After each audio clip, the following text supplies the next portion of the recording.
Sebagian besar areal sawah di Kabupaten Rembang adalah sawah tada hujan. Sudah semestinya pemerintah Kabupaten Rembang melakukan antisipasi saat musim penghujan mulai datang. Sebagai fungsi regulator dan pemegang kebijakan di daerah, sebelumnya datang musim hujan sudah melakukan antisipasi. Hal yang menjadi pertimbangan langkah antisipasi tersebut adalah: 1. Ketahanan pangan adalah menjadi kebutuhan mendesak dan prioritas ketika keadaan saat ini sebagai dampak pandemi yang membuat kondisi ekonomi masyarakat menjadi sulit karena sebagian besar sektor perdagangan dan industri lumpuh. Yang kedua, pendapatan ekonomi masyarakat semakin sulit sehingga pemerintah pusat harus membentangkan jaring pengaman sosial dengan berbagai bantuan secara langsung kepada masyarakat. Ketiga, kebutuhan pangan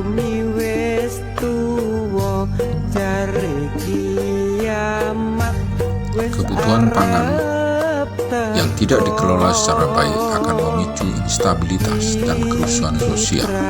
Apa yang menjadi pertimbangan untuk kebutuhan petani adalah: 1. Ketersediaan bibit, 2. Ketersediaan pupuk, 3. Ketersediaan obat dan insektisida, yang keempat peralatan pertanian.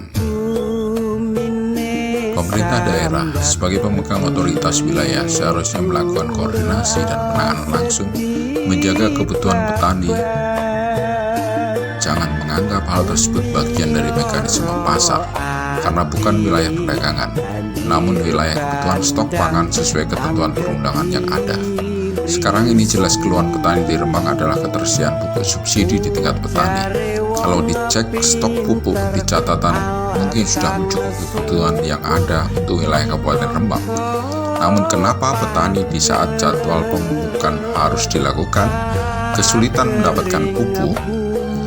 Ada kartu tani dan kebijakan pemerintah menjadi tidak berarti ketika pupuk di tingkat petani langka seperti ditelan bumi, dan seakan para petani terombang-ambing dengan jawaban yang tidak menemukan solusi. Dan cara yang mendesak adalah membeli pupuk non-subsidi yang mahal. Mungkin dapat ditarik suatu hipotese bahwa kelangkaan pupuk subsidi bertujuan supaya pupuk non-subsidi laku di pasaran. Kesimpulannya bahwa subsidi pupuk telah gagal mencapai tujuannya untuk membantu para petani menekan biaya dan memperkuat ketahanan pangan di wilayah Kabupaten Rembang. Perbuatan oknum atau seseorang yang mengakibatkan kerawanan ketahanan pangan dan ekonomi sudah menjadi ranah kejahatan ekonomi dan tipikor dan merupakan extraordinary crime. Apabila tidak dikelola secara baik, akan berpotensi juga terhadap kerawanan sosial.